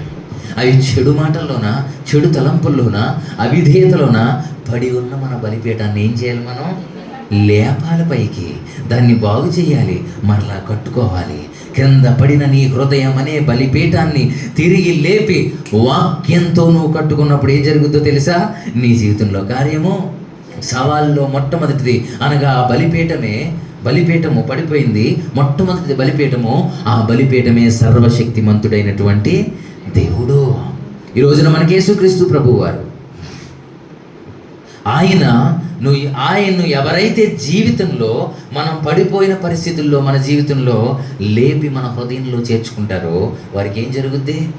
వాళ్ళు కోరుకున్నవి, వాళ్ళు అనుకోనివి కూడా జరుగుతాయి. ఈరోజు నేను అంటున్నాను, మీరు ఎక్కడ పడిపోయారో నాకు తెలియదు. ఏ మాటల్లో పడిపోయారు, ఏ తలంపుల్లో పడిపోయారు, ఏ పరిస్థితుల్లో పడిపోయారు నాకు తెలియదు. మొదట నీ హృదయం అనే బలిపీఠాన్ని నువ్వేం చేయాలి? కట్టుకోవాలి. కింద పడిన తరువాత చాలామంది ఏం చేస్తారు తెలుసా? కింద పడిపోయి ఉంటారు, హృదయంలో వాక్యంలో దిగజారిపోయి ఉంటారు, ఆత్మలో పడిపోయి ఉంటారు, కానీ సవాలు మాత్రం చేసేస్తారు. ఏమని? నా దేవుడు ఎలాంటోడు, నా దేవుడు అలాంటోడు, నువ్వు ఎలా అయిపోతావు, నువ్వు ఎలా చేసేస్తాడు, నీకు అది చేస్తాడు, ఇది చేస్తాడనని. అసలు కట్టుకోవలసిన మన హృదయం అనే బలిపీఠాన్ని కట్టుకొనకుండా, హృదయం అనే బలిపీఠాన్ని, పడిపోయి పాడైపోయిన బలిపీఠాన్ని లేపి కట్టకుండా నువ్వు ఎన్ని సవాళ్ళు చేస్తే మాత్రం ఉపయోగమే ఉంది? మనిషి చెయ్యి బలంలోనో, మనిషి బుద్ధి బలంలోనో, మనిషి ఖండ బలంలోనో నువ్వు ఎంత ప్రయత్నం చేస్తే ఉపయోగమే ఉంది? ఆలోచన చేయండి. దేవుడు కదా సవాల్ చేసినప్పుడు మన సవాళ్ళు విని కార్యం జరిగించేవాడు. మన సవాలు వినాలంటే మొదట మనం ఏం చేయాలి? మన బలిపీఠాన్ని కదా కట్టుకోవాలి. పడిన నీ హృదయం అనే బలిపీఠాన్ని కట్టుకోవాలి. యేసుక్రీస్తు ప్రభువులా మనము మారిపోవాలి. యేసుక్రీస్తు ప్రభువులా మనము ఆయన పోలి నడుచుకోవాలి. యేసుక్రీస్తు ప్రభువులాగా ఆయన యొక్క కృప మీద మనం ఆధారపడాలి, ఆ కృపని పొందుకోవాలి. యేసుక్రీస్తు ప్రభువులే పరిశుద్ధాత్మతో మనము నింపబడి ఉండాలి. కింద పడిన బలిపీఠమా, కింద పడిన బలిపీఠమా, ఇదిగో ఈ మధ్యాహ్నం దేవుడు మీతోనే మాట్లాడుతున్నాడు. ఒకవేళ నువ్వు పడిన స్థితిలో ఉంటే నువ్వు లేపి నీ హృదయం అనే బలిపీఠాన్ని కట్టుకో. కింద పడి నువ్వు ఉండిపోవద్దు. ఇశ్రాయేలీయుల వలె నువ్వు లే పైకి, నిన్ను నువ్వు కట్టుకో, ప్రార్థనాత్మతో కట్టుకో. ఏలియా ప్రార్థన చేశాడంతే. ప్రార్థన చేసి ముగించేలోపు ఏం జరిగింది? ఈరోజు నీకు జరగట్లేదంటే ఎక్కడో మనం పడిపోయాం. ఆరాధనలో నుంచి బయలుదేరాం, భయంలో నుంచి కూటమిగా ఉన్నాం, మనం ప్రార్థన చేస్తున్నాం, విశ్వ ప్రయత్నాలు చేస్తున్నాం, కానీ మరలా మనం కింద పడిపోయి ఉన్నాం. ఆ పడిన మనం ఏం చేయాలి? లేవాలి. ప్రతి క్రైస్తవుడు పడిపోయాడు. కారణం ఏంటో తెలుసా? పడేసేవాడు ఒకడు ఉన్నాడు కనుక. ఎవడాడు? భలే తెలుసు మనందరికీ. ఎందుకంటే ఏసై కంటే ముందు ఆయన పేరే చెప్తారు. అదేంటో పరిచయం కదా. బాధపడకంటే నేను మిమ్మల్ని అంటలేదంటే అందరూ అలాగే ఉన్నారు లోకంలో. పడేసేవాడు ఉన్నాడు కనుక మనం పడిపోయేవాళ్ళ ఉండకూడదు. ఒకవేళ పడిపోతే పడిన మనం ఏం చేయాలి? తిరిగి లేచి మనల్ని మనం కట్టుకోవాలి. ఎవరైతే అలా కట్టుకుంటారో వాళ్ళ జీవితంలో ఏం జరుగుతాయి? ఏసన్న గారు ఎంతమందికి తెలుసు ఇక్కడ? ఏసన్న గారు తెలుసు కదా అండి. ఏసన్న గారట ఒకరోజు ఒక చోటను స్వార్థ చేయడానికి వెళ్తే ఒక బంగ్లా ఇచ్చారు ఆయనకి. ఒక బంగ్లా, అందులో ఆయన పడుకున్నాడట. మంచం మీద పడుకుని ఉన్నాడు. ఆయన పడుకుని ఉంటే సైతాన్ గడు వాడి దగ్గరికి వచ్చి అంటున్నాడంట. మీకు భయం వేస్తుంది అంటే ఈయన పాపం అలిసిపోయి ఉన్నాడు. ఉదయం అంతా సువార్త చేశాడు, ప్రార్థనలో ఇవన్నీ చేసిన తర్వాత వయసులో పెద్ద ఆయన అలిసిపోయి నిద్రలోకి వెళ్ళిపోతే వీడిని ఎప్పుడైతే పిలిచాడో ఈయన ఒక్కసారిగా ఉలికిపడి లేస్తే ఎదురుగా నల్లగా ఉన్నాడంట. ఏసన్ గారు చెప్పిన మాట అమ్మో ఇదో నా మాట కదా, ఊహించి చెప్పట్లేదు. అప్పుడు ఆయన వాడిని చూశాడు. ఈలోపు వీడు సైతాన్ గడు అంటున్నాడంట, ఎర్రగా ఉంది అంటున్నాడంట. ఏంటి ఎర్రగా ఉంది? యేసన్న గారి మీద క్రీస్తు రక్తం ప్రోక్షించబడి ఉంది. అది ఆయన వాడికి కనబడుతుంది. నీ మీద ఎర్రగా ఉంది, నీ మీద ఏదో ఎర్రగా ఉంది అంటాడంట. ఎర్రగా ఉండటం వల్ల ఆ రక్తాన్ని చూసి వాడు ముట్టుకోవడానికి భయపడుతున్నాడు, దగ్గరకు రాలేకపోతున్నాడు. కారణం ఏంటంటే క్రీస్తు రక్తంతో ప్రోక్షించబడి ఉన్నాడు. అప్పుడు ఒరే కర్రోడా, నువ్వు నన్ను ఏం చేయలేవురా, పోరా ఎక్కడి నుంచి అని, నేను అలసిపోయి నన్ను పడుకుంటున్నాను, పోరా ఎక్కడి నుంచి అని చెప్పి ఈయన పడుకున్నాడంట. వాడు ఏం చేయలేక ఆయన పడుకున్న మంచానికి 4 కోళ్ళు ఉంటాయి. మరి మీ మంచానికి ఎన్ని కోళ్ళు ఉంటాయి నాకు తెలియదు. ఏ మంచానికైనా 4 ఉంటాయమ్మా. ఒక కోడిని విరగొట్టేసి వెళ్ళిపోయాడంట. ఆ మంచపు కోడిని ఒక దాన్ని ఇలా విరగొట్టేసి వెళ్ళిపోయాడంట. ఆయన ఏం చేయలేక. ఎందుకని? ఆయనలో ఉన్నదేంటి?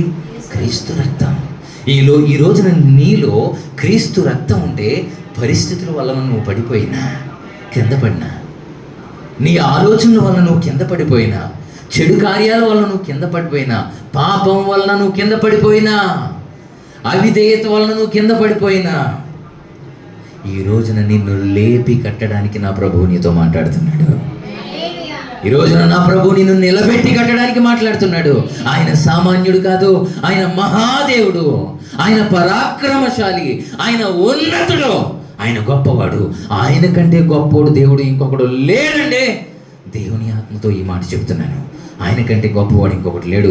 దావీదు అదే చెప్పాడు, నా కోట, నా కొండ, నా శైలము, నా దుర్గము, నా ఆశ్రయము, నా రక్షకుడు ఆయనే ఆయనే ఆయనే అని అన్నాడు. ఎందుకు నీకు ఆయన దూరం అయిపోతున్నాడు తెలుసా? ఎందుకు దూరం అయిపోతున్నాడు తెలుసా? ఎందుకు దూరం అవుతున్నాడు తెలుసా? నువ్వెక్కడో కింద పడిపోయావు. ఇదిగో పడిన నీవు మరలా కట్టబడాలనే దేవుడు మాట్లాడుతున్నాడు. ఎలా కట్టుకోవాలి నిన్ను అని అంటే, ఆ రాజుల 2వ గ్రంథంలో ఉంటుంది. మీరు తెలిసి చరిత్ర జ్ఞాపకం చేస్తున్నాను. 2వ గ్రంథంలో ఉంటుంది. రాజుల 2వ గ్రంథం 2వ అధ్యాయంలో ఎలీషా గారు ఉంటాడు. ఏలియా వెళ్ళిపోతున్నప్పుడు గిల్గాల్ దగ్గరికి వెళ్ళాడు, బేతేల్ దగ్గరికి వెళ్ళాడు, మీకు తెలుసు ఎరుకో దగ్గరికి వెళ్ళాడు, చివరికి యోర్దాను వరకు వెళ్ళిపోయాడు.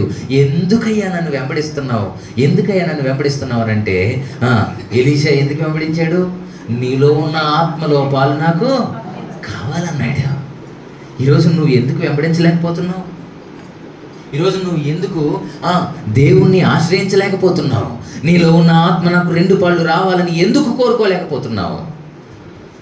ఎలీషా వదిలేలా గిల్గాల్ వరకు వెళ్ళాడు, బేతేలు వరకు వెళ్ళాడు, ఎరుకో వరకు వెళ్ళాడు, చివరిగా యోర్దాను వరకు వెళ్ళి 2 పాళ్ళు ఏలియా దగ్గర నుంచి ఆత్మను పొందుకున్నాడండి. ఏలియా దగ్గర నుంచి ఆత్మను పొందుకున్నాడండి.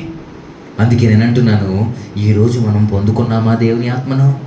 దేవుని మాటలు నీకు వినబడుతున్నప్పుడు, తన సేవకుని ద్వారా దేవుడు నీకు అనువనువు ప్రతి క్షణము నిన్ను తట్టి లేపి చెప్తున్నప్పుడు నువ్వు దాన్ని పొందుకోలేకపోతున్నావనంటే, పడిన నువ్వు లేవడానికి ఇష్టపడట్లేదేమో, పడిన నిన్ను నీవు కట్టుకోవడానికి ఇష్టపడలేకపోతున్నావేమో.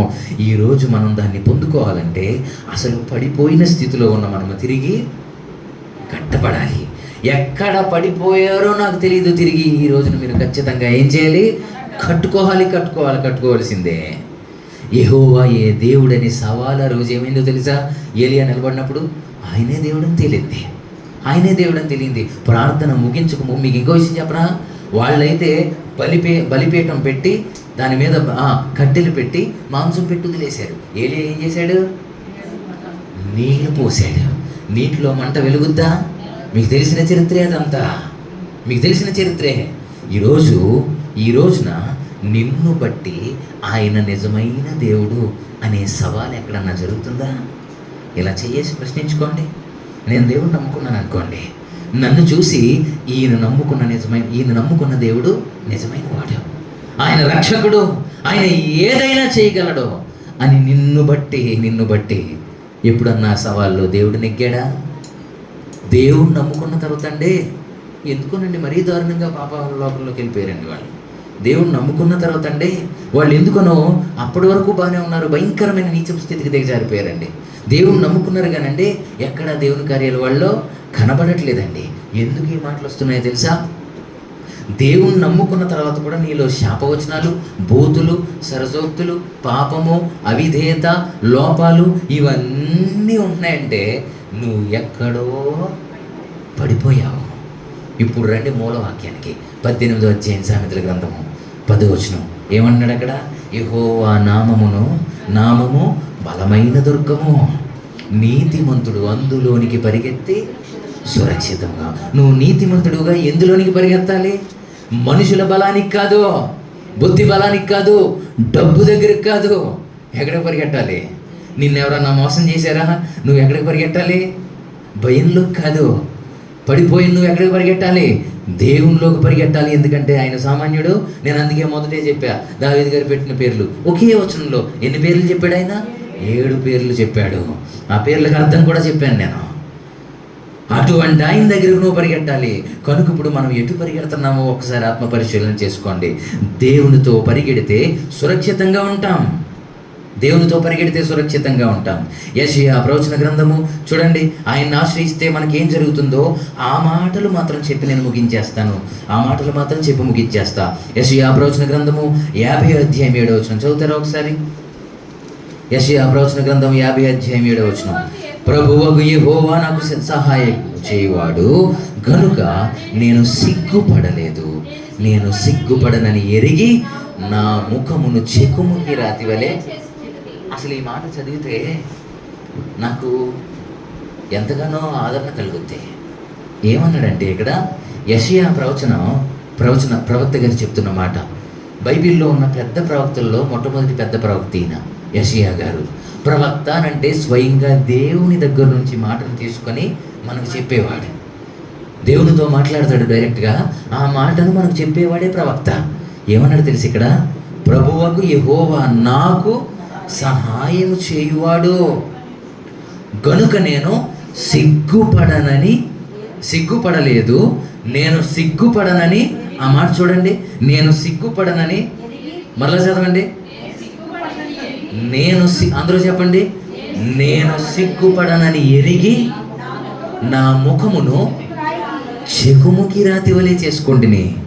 ఇప్పుడు నేను దేవుణ్ణి ఆశ్రయించాలి, పడిపోయిన మనము దేవుని దగ్గరికి రావాలని చెప్పాను కదా మూలవాక్యం ప్రకారంగా. అసలు దేవుణ్ణే మనల్ని ఆశ్రయిస్తే ఏం జరుగుద్దో ఒక 3 మాటలు చెప్పి ముగించేస్తాను. అందులో మొదటిది, నేను సిగ్గుపడనని ఎరిగి నా ముఖమును చెకుముకి రాతి వలె చేసుకుంటుని అన్నాడు. చెకుముకి రాయి అని అంటే ఫ్లింట్ అని అర్థం. పాలస్తీనాలో సర్వసాధారణంగా కనిపించే రాయిది. ఇశ్రాయేలీలు అరణ్య ప్రయాణంలో వాళ్ళు ఈ రాయిలో నుంచి వచ్చిన, ఈ బండలో నుంచి వచ్చిన నీరు వాళ్ళు తాగారు. 20 లక్షలకు పైగా ఈ బండలో ఉన్న నీరు తాగారు వాళ్ళు. మీకు అర్థం కావాలంటే 114 కీర్తనలో ఆ మాటలు ఉంటాయి. ద్వితీయోపదేశకాండంలో కూడా 8వ అధ్యాయంలో మాటలు ఉంటాయి. మీరు తర్వాత చదువుకోండి ఇంటికి వెళ్ళిన తర్వాత. ఈ రాయికున్న లక్షణం ఏంటో తెలుసా? చెకుముకి రాయికున్న లక్షణం ఏంటో తెలుసా? ఇది స్థిరత్వాన్ని కలిగి ఉంటుంది. చెప్పండి ఏంటి అంటే? స్థిరంగా ఉంటుందట. ఇప్పుడు దేవుణ్ణి గనక మనం ఆశ్రయిస్తే ఆయన మనల్ని సిగ్గుపరిచేవాడు కాదు గనక, సిగ్గుపడనని ఎరిగి మన ముఖాన్ని ఎలా చేసుకోవాలి?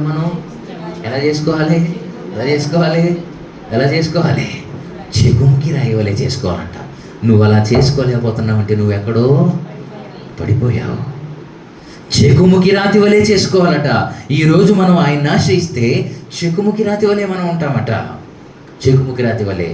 దేవుణ్ణి ఆశ్రయించిన వాళ్ళు కింద పడిన తర్వాత లేచి తమ బలిపీఠాలని ప్రార్థనతో కట్టుకొని దేవుని దగ్గరకు వచ్చి ఆయనకు మొరపెట్టుకుంటే వాళ్ళు ముఖాలు చెకుముకి రాయి వలె స్థిరత్వాన్ని కలిగి ఉంటాయి. ఆ చెకుముకి రాయి ఉపయోగం ఏంటో తెలుసా? అది రాయే. ఒకవేళ రాయి దేనికి పనిచేయదు కదా, ఉపయోగపడదు కదా అని మీరు అనుకోవచ్చు, నేను ఎవరికి ఉపయోగపడినానని. కానీ ఇందులో నుంచి వచ్చిన నీళ్ళే తాగుతారు అందరూ. ఇందులో నుంచి వచ్చిన ఆశీర్వాదాన్ని పొందుకుంటారు అందరూ. ఇందులో నుంచి వచ్చిన మేలునే పొందుకుంటారండి. నా దేవుడు సామాన్యుడు కాదు. నువ్వు ఆయన ఆశ్రయించలేకపోతున్నావు గనక, నువ్వు ఆయన దగ్గరికి రాలేకపోతున్నావు గనక, నువ్వు ఇంకా నీ హృదయాన్ని బలిపీఠాన్ని కట్టుకోలేకపోతున్నావు గనకనే, నువ్వు ఆయన ఆశ్రయించడానికి లేచి నిన్ను నువ్వు అడగలేకపోతున్నావు గనుకనే దూరం అయిపోతున్నావు దేవునికి. జాగ్రత్త. నీ మాటల ద్వారా, నీ బుద్ధి బలం ద్వారా, నువ్వు మనుషులను ఆశ్రయించడం ద్వారా, నువ్వేదో చేసేస్తానని అనుకోవటం ద్వారా నువ్వు దూరం అవుతున్నావు. ఒక దేవుని పనివాడిగా చెప్తున్నాను, దేవుని మాటగా చెప్తున్నాను, నువ్వు సిగ్గుపడాల్సిన అవసరం లేదు. ఎందుకంటే నువ్వు ఆశ్రయిస్తున్న దేవుడు సామాన్యుడు కాదు. ఆయన నువ్వు ఊహించుకున్నట్లుగా ఏది చేయలేని వాడు కాదు. ఆయనకు అసాధ్యమైనది ఏది లేదు. ఇది మొట్టమొదటి మాట. నువ్వు దేవుణ్ణి ఆశ్రయిస్తే నీ ముఖాన్ని నువ్వేం చేసుకోవాలి తెలుసా? చెకుముకి రాతి వలె చేసుకోవాలి. రెండో మాట చెప్పనా? కీర్తన 34వ కీర్తన 5వ మాట చదవండి ఒకసారి. 34వ కీర్తన 5వ చరణం. ఆయన ఆశ్రయిస్తే మొదటి స్థిరత్వం కలిగి చెకుముకి రాతి వలె మనం సిగ్గుపడకుండా ఉండాలి. రెండో మాట, బైబిల్లో ఉన్న వాళ్ళు ప్రతి ఒక్కరూ తీసి చదవండి. బైబిల్ ఉంటే మీ దగ్గర తీసి చదవండి. 34వ కీర్తన 5వ చరణం. వారు ఆయన తట్టు చూడగా వారికి వెలుగు కలిగెను, వారు ముఖములెన్నడూ లజ్జింపకపోవును. ఎన్నిసార్లు ఈ మాటలు మీరు చదివారో నాకు తెలియదు. దేవుణ్ణి కనుక మనం దగ్గరకు వచ్చి కింద పడిన మనం లేపి కట్టుకుంటే మొదట స్థిరత్వాన్ని కలిగి చెకుముకి రాతి వలె సిగ్గుపడనవసరం లేకుండా మనం ఉండాలి. రెండోది ఏమన్నాడు తెలుసా? వారు ఆయన తట్టు చూడగా వారికి వెలుగు కలిగెను, వారు ముఖములెన్నడూను లజ్జింపకపోవును. లజ్జ అనంటే సిగ్గు అని అర్థం. లజ్జ అనగా సిగ్గు అని అర్థం. దేవుని ఆశ్రయించిన వారికట, దేవుని దగ్గరకు వచ్చిన వారికట, దేవుని వెలుగును పొందుకున్న వారికట సిగ్గుపడాల్సిన అవసరము, వారి ముఖములు ఎన్నడూను సిగ్గును చూడవు, వారి ముఖములు ఎన్నడూను లజ్జింపకపోవునంటే లజ్జ వారికి ఉండదు. వారికి సిగ్గుండదు. సిగ్గుపడాల్సిన ఏదో అపరాధ భావంతో వాళ్ళు ఉండాల్సిన, ఏదో తప్పు చేసిన భావంతో, ఏదో పాపం చేసిన భావంతో, ఏదో అవిధేయుడిగా వాళ్ళు ఉండాల్సిన అవసరము లేదు. ఎందుకని? వారాయన తట్టు చూడగా, పడిపోయావు కదా నువ్వు, క్రింద పడ్డావు కదా నువ్వు, మరలా పాపంలోనికి వెళ్ళావు కదా నువ్వు, మరలా అవిధేయుడిగా ఉన్నావు కదా నువ్వు, మరలా దేవుని దూషించావు కదా నువ్వు, మరలా దేవునికి దూరం అయిపోయి పనికి మళ్ళీ ఆలోచనలు చేస్తున్నావు కదా. ఇప్పుడు నువ్వేం చేయాలో తెలుసా? ఆయన తట్టు చూడు, ఆయన తట్టు చూడు, ఆయన ఆశ్రయించు. ఆయన ఆశ్రయించిన వారు ముఖములు ఎన్నడూను లజ్జింపకపోను. సామాన్యమైన మాటలు కాదు ఇవి, దేవుడే మనతో మాట్లాడుతున్న మాటలు. 2 విషయాలు చెప్పాను. మన ప్రకాశము, మన వెలుగు, వెలుగై ఉన్న యేసుక్రీస్తు ప్రభువారే. ఆమేన్. నీ ముఖ ప్రకాశం కానీ, నీ యొక్క శరీర ప్రకాశం కానీ, నీ యొక్క ఆధ్యాత్మిక వెలుగు కానీ ఎవరు? దేవుడే. దేవుడే. ఆయన కాదని మనం విశ్వ ప్రయత్నాలు చేసినా ఏమీ చేయలేమండి. అందుకే భక్తుడు అన్నాడు, మారని నీ కృప నన్ను వీడనన్నది, మర్మాల బడిలోనా సేద తీర్చుచున్నది. మారని నీ కృప నన్ను వీడనన్నది, మర్మాల బడిలోనా సేద తీర్చుచున్నది. మ్రోగించుచున్నది ప్రతి చోట సాక్షిగా, మ్రోగించుచున్నది ప్రతి చోట సాక్షిగా. నా దీపము యేసయ్యా నీవు, సుడిగాలిలోనైనా జడివానలోనైనా ఆరిపోదులే నీవు వెలిగించిన. సుడిగాలిలోనైనా జడివానలోనైనా దేవుడు వెలిగించిన దీపము ఎప్పటికీ ఆరిపోదు. ఒకవేళ అది ఆరిపోతుంది అంటే ఇశ్రాయేలీయుల ప్రయాణం వలె నువ్వు కూడా ఎక్కడో కింద పడిపోయావని అర్థం. ఇప్పుడు దేవుని దగ్గరికి రావాలి. పడిపోయిన మనం ఆయన దగ్గరకు వచ్చి ఆయన ఆశ్రయిస్తే మొట్టమొదటిగా మనకు కలిగేది ఏంటో తెలుసా? సిగ్గుపడాల్సిన అవసరం ఉండదు. అలా సిగ్గుపడాల్సిన అవసరం లేని మనము చెకుముకి రాతి వలె స్థిరత్వాన్ని కలిగి ఉంటాం. ఇది మొదటి విషయం. రెండో విషయం ఏంటో తెలుసా? మనము దేవుణ్ణి ఆశ్రయిస్తే సిగ్గు లజ్జ ఎక్కడ మనం పొందాల్సిన అవసరత లేదు. ఇది నా మాట కాదు, ఎవరు చెబుతున్నమాట? దేవుడు చెబుతున్నమాట. మూడో ఆశీర్వాదం ఏంటో తెలుసా? మనం ఆయన్ని ఆశీర్వదిస్తే మూడోది ఏం జరుగుతుందో తెలుసా? తీయండి 27వ కీర్తన 2-3 చరణాలు త్వరగా చదవండి, నేను ముగించేస్తాను. 27వ కీర్తన 2-3 చరణాలు నేనే చదువుతున్నాను చూడండి. 21వ కీర్తన 2-3 చరణాలు. అతని మనోభిష్టము నీవు సఫలము చేయుచున్నావు, అతని పెదవులలో నుండి వచ్చిన ప్రార్థన నీవు మానక అంగీకరించుచున్నావు. 23వ వచనం, శ్రేయస్కరమైన ఆశీర్వాదములతో నీవు అతని ఎదుర్కొనుచున్నావు, అతని తల మీద అపరంజి కిరీటము నీవు ఉంచి ఉన్నావు. చూడండి ఎంతో అద్భుతమైన మాటలండి. దేవుణ్ణి ఆశ్రయిస్తే మనకు ఆయన అంటున్నాడు 2వ చరణంలో, అతని మనోభిష్టము నీవు. మనోభిష్టం అంటే అర్థం ఏంటో తెలుసా? కోరికండి, వాంఛ. 21వ కీర్తన 2వ చరణంలో ఉన్న మాట ఏంటో తెలుసా? 21వ కీర్తన 2వ చరణంలో ఉన్న మాట, అతని మనోభిష్టం అనగా అతని కోరిక, అతని వాంఛ, అతని ఉద్దేశము, అతని ఆలోచన. అతను ప్రతికూలమైన పరిస్థితి ఉంది, అక్కడ అతడు ఉన్న చోట ఆమె అని పెట్టుకోండి. మీకేదన్నా కోరిక ఉందేమో, మీకేదన్నా సమస్య ఉందేమో, మీకేదన్నా ఇబ్బంది ఉందేమో, మీకేదన్నా జరగాలని కోరుకుంటున్నారేమో. దేవుడు అంటున్నాడు ఆయన ఆశ్రయిస్తే అతని మనోభిష్టం అంటే మనసులో ఉండే ఇష్టాన్ని, మనసులో ఉండే కోరికను, మనసులో ఉండే ఆలోచనను ఏం చేస్తాడట? అభిష్టము అనగా కోరిక, ఇష్టము అని అర్థం. కోరిన వస్తువు కావచ్చు, కోరినది ఏదైనా కావచ్చు, ఏం చేస్తాడట? దేనిలో నువ్వు కృంగిపోతున్నావో, దేనిలో నువ్వు దుఃఖిస్తున్నావో, దేనిలో నువ్వు నిరాశ్రయుడిగా ఏం చేయలేనని అనుకుంటున్నావో, ఏ పరిస్థితుల్లో నువ్వు ఇప్పుడు నాకు సహాయం చేసే వాళ్ళు ఎవరో లేరు, నాకు ఇంకా దిక్కు లేదు, నేను దిగజారిపోయిన పరిస్థితుల్లోనికి వెళ్ళిపోయాను అని దేని విషయంలో నువ్వు ఆలోచన చేస్తున్నావో నాకు తెలియదు, కానీ అక్కడికి వెళ్ళిన నీకేం చేస్తాడంటే తెలుసా? ఆయన అతని మనోభీష్టాన్ని, అతని కోరికను, అతని అభీష్టము అనగా కోరిక, దాన్ని ఏం చేస్తాడట? సఫలం చేస్తాడంట. రెండో మాట ఏమన్నాడు తెలుసా? అతని పెదవుల నుండి వచ్చిన ప్రార్థనను. ఏం కావాలండి ఇంకా మీకు? అతని అన్న చోట ఆమెను పెట్టుకోండి, అతడు ఉండండి, ఆమె ఉండండి. అతని పెదవుల నుంచి వచ్చిన ప్రార్థన లేదా ఆమె పెదవుల నుంచి వచ్చిన ప్రార్థన ఏం చేస్తాడంట దేవుడు? మానకుండా అంగీకరిస్తాడంట. మీకు వచ్చి చెప్పనా, మీరు మనుషుల్ని ఆశ్రయించి నాకు ఇది చేసి పెట్టు, నీకు 1,00,000 ఇస్తాను, 2,00,000 ఇస్తాను అని అన్నారు అనుకోండి, చేస్తానని తీసుకుంటాడు. కానీ మీ ప్రార్థన అతను ప్రార్థన అంటే మాట్లాడడమే, వినడు, అంగీకరించడు. ఎందుకంటే అతనికి ఏవో ఉంటాయి. కానీ దేవుడు అలాంటి వాడు కాదట. అతని మనోభీష్టాన్ని సఫలం చేస్తాడంట, అభిష్టాన్ని ఇష్టం కోరికను తీరుస్తాడట. రెండవది, అతని పెదవుల నుండి వచ్చిన ప్రార్థనను మానక అంగీకరిస్తాడంట. అంత మాత్రమే కాదంట, మూడో మాట ఏమన్నాడు తెలుసా ఈ వచనంలో? శ్రేయస్కరమైన ఆశీర్వాదములతో నీవు అతనిని. ఏం కావాలండి ఇంకా మీకు?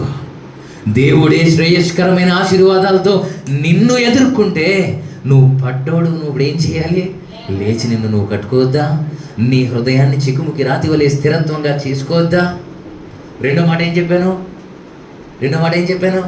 మర్చిపోయారా? మొదటిది స్థిరత్వాన్ని కలిగి ఉండాలి. రెండోది ఏం చెప్పానండి? అలా మర్చిపోతే ఎలా అండి? మొదటిది చెక్కుముకి రాయి, రెండోది అదేంటండి? ఇలా మర్చిపోతే ఎలాగండి? కీర్తనలో 34 కీర్తన 5వ చరణంలో చెప్పాను కదా అండి, సిగ్గుపడకుండా చేసే దేవుడు అండి ఆయన. మన ముఖాలు లజ్జింపకుండా చేసే దేవుడు అండి ఆయన. మొదటిది, మనం స్థిరత్వాన్ని కలిగి చెక్కుముకి రాయి వలె మారాలి.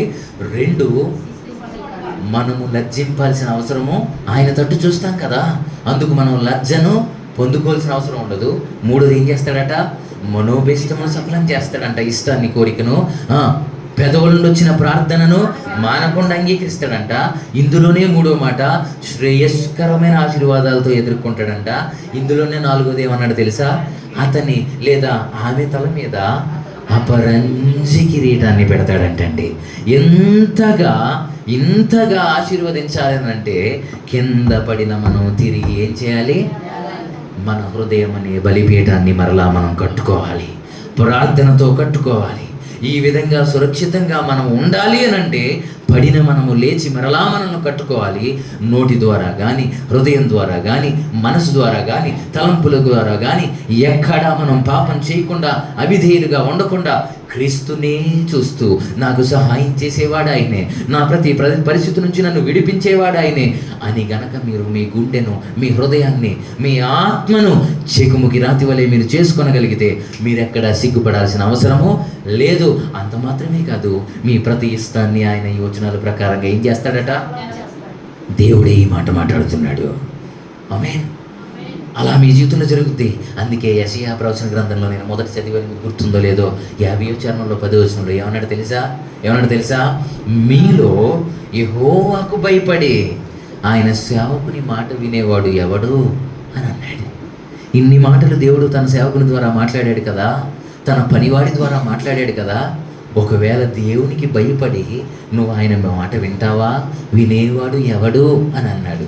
ఇలా గుండెల మీద చేసుకుని, ప్రభువా నేను వింటాను ప్రభువా, నీ మాటకు విధేయత చూపిస్తాను ప్రభువా, నీ మాటకు నేను లోబడతాను ప్రభువా, నీ మాటకు నేను ఎక్కడ దాన్ని జవదాటను ప్రభువా, నీ మాటను పొల్లైనా తప్పిపోను ప్రభువా, ప్రతి మాటను, నీ మాటను నా గుండె లోతుల్లోనికి తీసుకొని పడిపోయిన నన్ను నేను కట్టుకుంటాను ప్రభువా అని నువ్వు ఈ మధ్యాహ్నం చెప్పగలిగితే నీ జీవితంలో దేవుడు ఈ ఆశీర్వాదాలన్నీ చేస్తాడు. ఆయన పడిన నిన్ను లేపుతాడు, నీ ప్రార్థనకు మానకుండా జవాబిస్తాడు, శ్రేయస్కరమైన ఆశీర్వాదాలతో నిన్ను నింపుతాడు, నీ అభీష్టాన్ని, నీ ఇష్టాన్ని, కోరికను తీరుస్తాడు, అపరంజి కిరీటాన్ని నీకు ఆయన ధరింపజేస్తాడు. ఇంకా ఏ ఆశీర్వాదం కావాలి మీకు? ఇది జరగాలంటే ఎక్కడ భయంలో మీ ప్రయాణంలో పడిపోకూడదు, కింద పడకూడదు. కూటమిగా ఉన్న మీరు ఒకవేళ పడిపోతే మీ ప్రయాణాల్లో లేచి మీరు కట్టుకోవాలి. దేవుడు ఈ మాటలు మాట్లాడుతున్నాడు. కనుక దైవజనమా, చేతులు జోడించి దేవుని పనివాడిగా మీ అందరికీ చెప్తున్నాను, మీరు కనుక దేవునిలో ఒకవేళ ఎక్కడన్నా పడిపోతే మిమ్మల్ని మీరు కట్టుకుంటే మీ జీవితంలో ఆయన ఉన్నతమైన కార్యాన్ని చేయడానికి ఇష్టపడుతున్నాడు.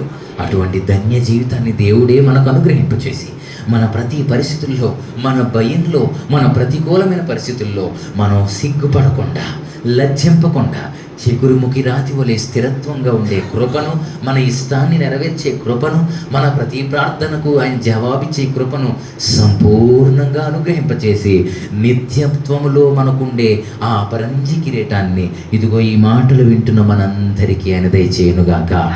ఆమె లేచి నిలబడండి. చిన్న ప్రార్థన చేసుకుని ముగించుకుందాం. లేచి నిలబడని. మీరు నా వైపు చూడొద్దు, పక్క వారి వైపు అసలే చూడొద్దు. చిన్న మాట ప్రార్థన చేసుకుందాం. ప్రభుని అడుగుదాం. ప్రభువా, ఇదిగో నన్ను నీ సమర్పించుకుంటున్నానయ్యా. నా ప్రయాణంలో నేను ఎక్కడ నా భయంతో పడిపోయానో, ఎక్కడ కృంగిపోయానో, ఎక్కడ అవిధేయుడిగా ఉండి లోకంలో కలిసిపోతున్నానో, అది నా చూపు ద్వారా కానీ, నా మాటల ద్వారా కానీ, నా క్రియల ద్వారా కానీ, నా అవిధేయత ద్వారా కానీ, ఇదిగో ఇశ్రాయేలీయుల ప్రయాణం వాళ్ళ అవిధేయత ద్వారా ప్రభువా 11 రోజుల ప్రయాణం 40 సంవత్సరాలు పట్టిందే. 11 రోజుల ప్రయాణం 40 సంవత్సరాలు పట్టిందే. ఈ రోజున నాకు జరగాల్సిన కార్యం ఎంత దూరం అయిపోవడానికి గల కారణం, ఇదిగో నేను కింద పడిపోయానయ్యా. పడిపోయాను ప్రభువా. నువ్వు ఒక్క మాట ప్రభుతో చెప్పగలవా? మన మధ్యలో దేవుడు ఉన్నారు, పరిశుద్ధాత్మ దేవుడు ఉన్నారు. ఒక్క మాట చెప్పగలవా? ఆయనకి చెప్పగలిగితే ఇదిగో నీతోనే దేవుడు మాట్లాడుతున్నాడు. ఎందుకు ఆయన మాట్లాడుతున్నారో నాకు తెలియదు, ఎందుకు ఈ మాటలు ఆయన మాట్లాడుతున్నారో తెలియదు. ఒక్క మాట ప్రభువా, పడిన నన్ను లేపి కట్టండి అయ్యా. నీకంటే బలమైన వాడు ఎవరున్నారయ్యా? నీకంటే ఆశ్రయదుర్గం ఎవరున్నారయ్యా? నీకంటే ఎత్తైన కోట నాకు ఎవరున్నారయ్యా? నీకంటే ఉన్నతమైన వాడు నాకు ఎవరున్నారయ్యా? నువ్వు తప్ప మాకెవరూ లేరయ్యా. నువ్వే మా ఆశ్రయమయ్యా, నువ్వే మా దుర్గమయ్యా, నువ్వే మా కోట ప్రభువా, నువ్వే మా సర్వస్వమయ్యా. మా బలమైన దుర్గము నువ్వే, మా ఆశ్రయము నువ్వే, మా కేడెము నువ్వే. మేము పడిపోయాం ప్రభువా, మేము పడిపోయాం ప్రభువా. ఇదిగో పడిన మేము మా హృదయం అనే బలిపీఠాన్ని కట్టుకోవడానికి ఇష్టపడుతున్నామయ్యా. పడిన మేము మమ్మల్ని మేము కట్టుకోవడానికి ఇష్టపడుతున్నాం ప్రభువా. ప్రభువా, మీరు మా కార్యం చేయండి అయ్యా. ఎక్కడా నన్ను విడిచిపెట్టొద్దయ్యా. నన్ను సిగ్గుపడనిచ్చేవాడు కాదయ్యా నువ్వు. నేను సిగ్గుపడితే నువ్వు చూసి ఆనందించే దేవుడు కాదయ్యా. నేను లజ్జ పొందాలని నువ్వు కోరుకునేవాడు కాదయ్యా. నువ్వు ఉన్నతమైన వాడు. ఒకవేళ నాకు అది జరగట్లేదనంటే అది నా పొరపాటే, నా విధేయతే. కనుక నా తండ్రి, నన్ను నీకు సమర్పించుకుంటున్నాను. పడిన నన్ను నేను కట్టుకోవడానికి ఇష్టపడుతున్నాను అని ఒక్క మాట విధేయతతో, లోబడి, భయంతో దేవుని దగ్గర చెప్పి మాట చెప్పగలవా? నీ జీవితంలో దేవుడు కార్యం చేయడానికి ఇష్టపడుతున్నాడు. ఒకే ఒక్క మాట చెప్పండి, ఖాళీగా ఉండొద్దు. నీ ప్రజల నెమ్మదికై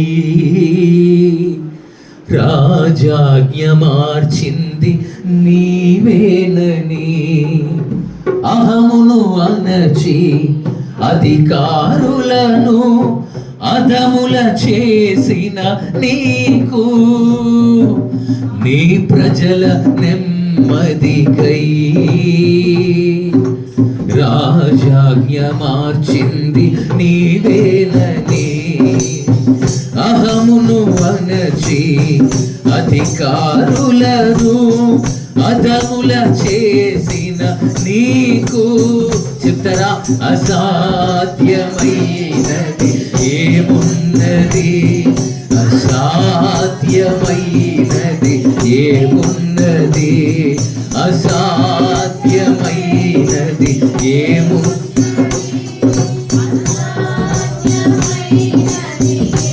యోధా స్తుతి గోత్రపు సింహమా, యేసయ్యా నా ఆత్మీయ ప్రగతి నీ స్వాధీనమా, నీ వారసత్వముకై నా జయము కోరింది నీవేనని, అత్యున్నతమైన సింహాసనమును నాకిచ్చుటలో నీకు నీ వారసత్వముకై నా జయము కోరింది అత్యున్నతమైన సింహాసనమును నాకిచ్చుటలో నీకు అసాధ్యమైనది ఏమున్నది అసాధ్యమైనది ఏమున్నది అసాధ్యమైనది ఏమున్నది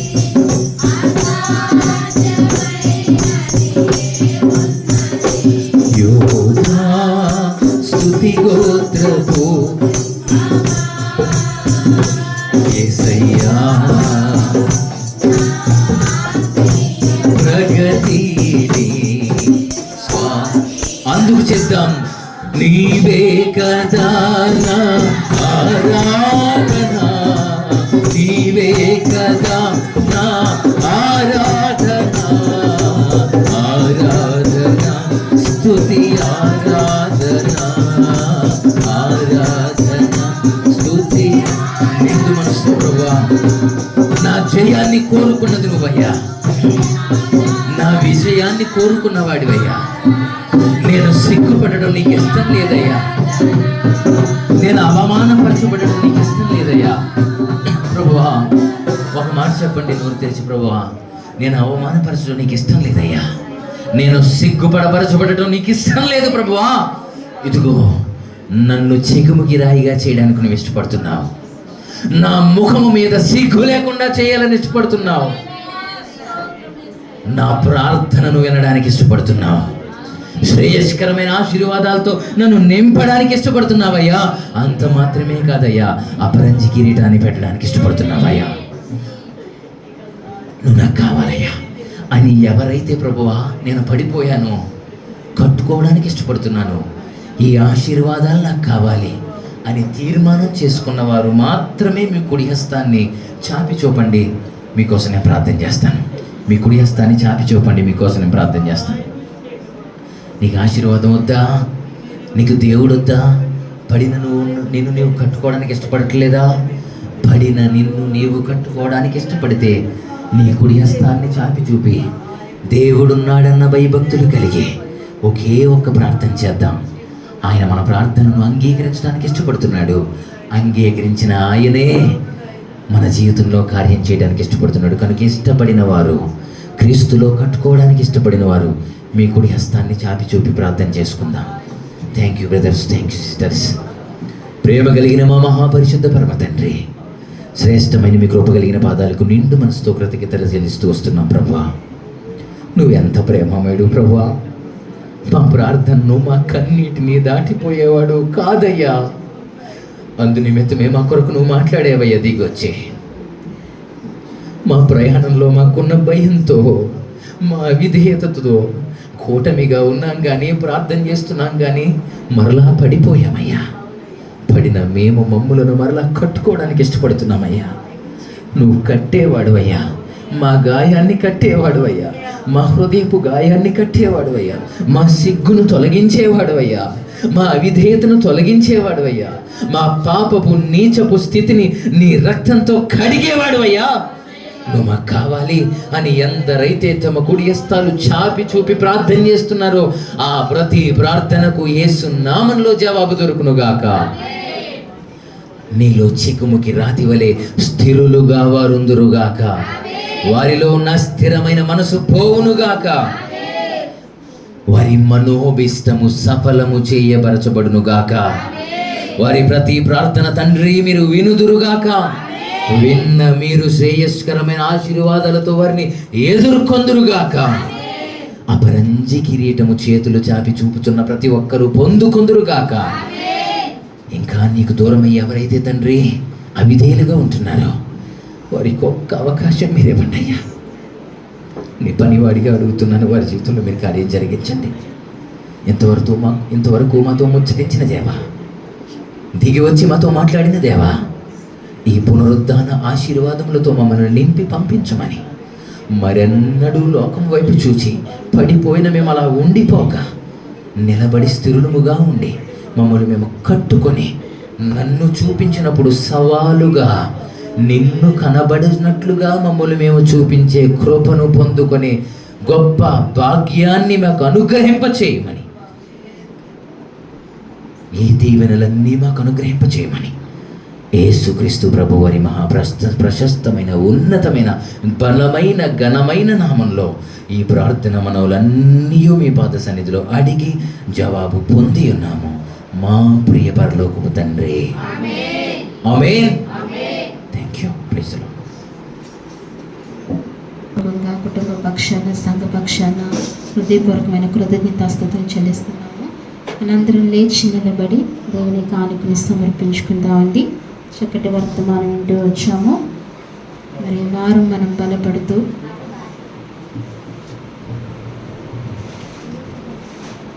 యెహోవా నామము బలమైన దుర్గము, నీతిమంతులు అందులోనికి పరిగెత్తుదరని వాక్యముతో మనం బలపడుతూ వచ్చాము. ఇంతవరకు గొప్ప మాటలు వింటూ వచ్చాము. మనం బలపరిచిన పరిశుద్ధాత్మ దేవునికి కృతజ్ఞతాస్తుతులు చెల్లించుకుంటూ మనం లేచి నిలబడి దేవుని కానుకని సమర్పించుకుందామండి. మరి మన మధ్యకు పాంప్లెంట్లు పంపించారు జాన్ మజస్సయ్య గారు. మరి ఈ కూడికలకు తప్పనిసరిగా మీరు వెళ్ళండి. ప్రభుకి నన్ను అందించారు ఇవి. ఫిబ్రవరి 28వ తారీఖున శుక్రవారం. మరి ఆ రోజు ఆత్మీయ క్షేమాభివృద్ధి కూడిక Calvary church junction railway station వద్ద భీమవరంలో జరుగుతుంది. ఈ కూడికలకు తప్పనిసరిగా మీరు అందరూ హాజరు కావాల్సిందిగా మనం చేస్తున్నామండి. మరి ఈ వార కార్యక్రమాలకు కూడా మీరు దేవుని మందిరంలోనికి రావాల్సిందిగా మనం చేస్తాను. శుక్రవారం ఉపవాస కూడిక, మంగళవారం స్త్రీల కూడిక, శనివారం జయలక్ష్మి గారి ఇంటికాడ కూడిక. అందరూ తప్పనిసరిగా రండి. మరి ఆ తల్లి అడుగుతున్నారు, ఆవిడ ఆరోగ్యం కొరకు ప్రార్థన పెట్టుకున్నారు. మరి 7 వారాల ప్రార్థన 5వ వారంలోనికి మనం వచ్చాం. మరి మీరందరూ కూడా రావాల్సిందిగా మనం చేస్తున్నాం. తిరిగి ఆదివారం ఆరాధనలోనికి మీరందరూ రావాలని మనం చేస్తున్నాం. ప్రార్థన చేసుకుందామండి. చివరి ప్రార్థన మోకరిందాం. చివరి ప్రార్థన చేస్తాం. మీ అందరికీ వందనాలు. అలాగే శుక్రవారం నెలాఖరు ప్రార్థన అండి. ఖచ్చితంగా అందరూ రావాలి. ఆల్ నైట్ ప్రార్థన.